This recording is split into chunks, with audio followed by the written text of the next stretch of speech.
Apresente-se ao 34º Congresso. Sou o Fernando, 18 anos, aqui de Goiânia. E para quem que você vai fazer pergunta, Fernando? Pro Divaldo. E qual é a pergunta que você tem para o baiano mais querido? O que dizer sobre a ideologia de gênero? Obrigado, Fernando.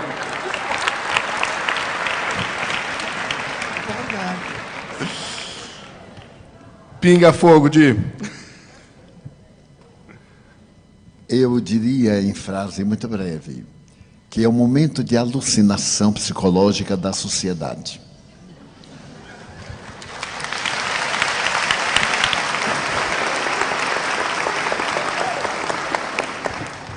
Em uma entrevista que recomendamos, Iraci Campos, do Centro Espírita Joana de Ângeles, da Barra da Tijuca, entrevistou o nosso Haroldo a esse respeito.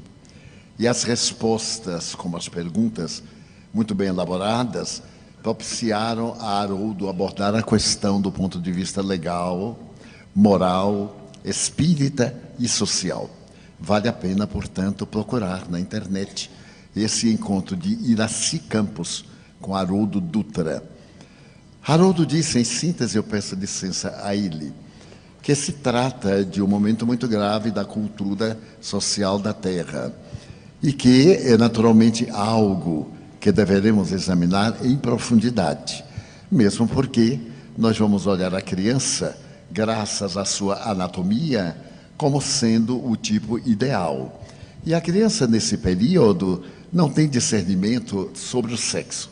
A tese é profundamente comunista e ela foi lançada por Marx sob outras condições, que a melhor maneira de submeter um povo não era escravizá-lo economicamente, era escravizá-lo moralmente. Como nós vemos, através de vários recursos que têm sido aplicados no Brasil nos últimos 9 anos, 10, em que o poder central tem feito todo o esforço para tornar-se o patrão de uma sociedade em plena miséria econômica e moral, porque os exemplos de algumas dessas personalidades são tão aviltantes e tão agressivos que se constituíram legais e, porém, nunca morais.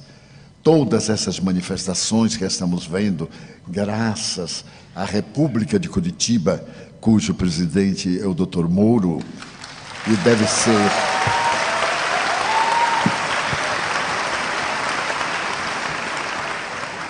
o desnudar da hipocrisia e da criminalidade. Aliás, o Evangelho recomenda que não deveremos provocar o escândalo. E o nosso venerando juiz não provocou o escândalo, atendeu a uma denúncia muito singela. E, no entanto, levantou o véu que ocultava crimes hediondos, profundos, desvio de dinheiro que poderia acabar no Brasil com a tuberculose, com as enfermidades que vem atacando recentemente, poderia educar toda a população e dar-lhe o que a nossa Constituição exige: trabalho, repouso, dignidade, cidadania. Mas determinados comportamentos de alguns do passado muito próximo estabeleceram o marxismo disfarçado e a corrupção sob qualquer aspecto como um princípio ético. A teoria de gênero é para criar na criança, no futuro cidadão, a ausência de qualquer princípio moral.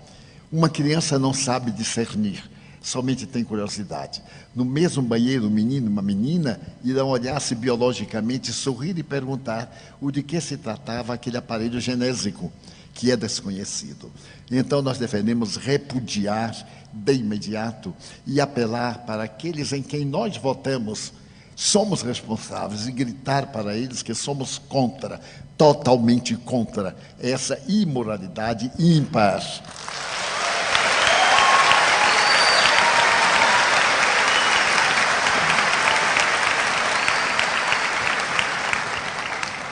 Vão me perdoar uma blasfêmia agora para adultos. Os espíritas somos muito omissos. No nome falso e na capa da humildade, achamos que tudo está bem, mas nem tudo está bem. É necessário que nós tenhamos voz, O apóstolo Paulo jamais silenciou ante o crime a imoralidade, e Jesus, muito menos.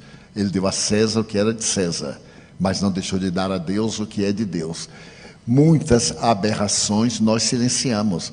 Afinal, disfarçadamente, vivemos numa república democrática. E os nossos representantes lá chegaram pelo nosso voto. Já está na hora de acabar de votar por uma alpercata japonesa. Já está na hora de deixar de votar por causa do emprego que vai dar ao nosso filho. Pensarmos na comunidade. Uma comunidade justa, não faltará emprego para todos. Uma sociedade justa, de homens de bem, de mulheres dignas, naturalmente estabelecerá as leis de justiça e de equidade.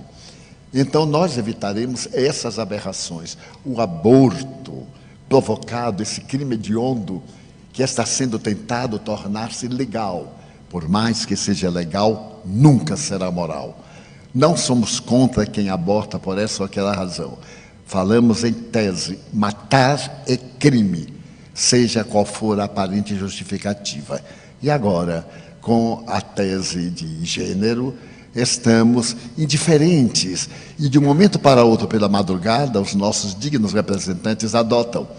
Falávamos ontem a respeito de cartilhas do Ministério da Educação depravadas para corromper as crianças e que as escolas estão devolvendo ao Ministério. Que Ministério de Educação é esse? Que estabelece fatos?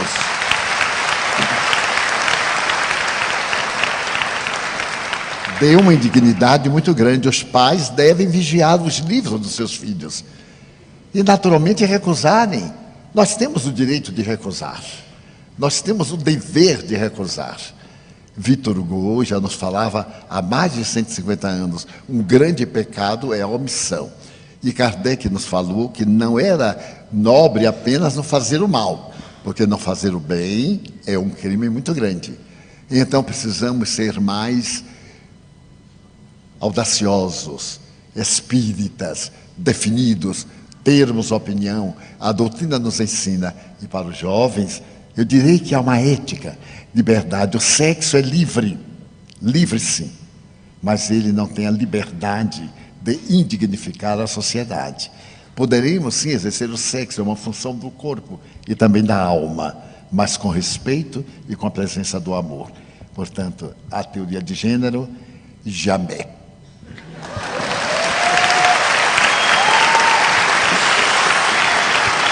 Muito bem.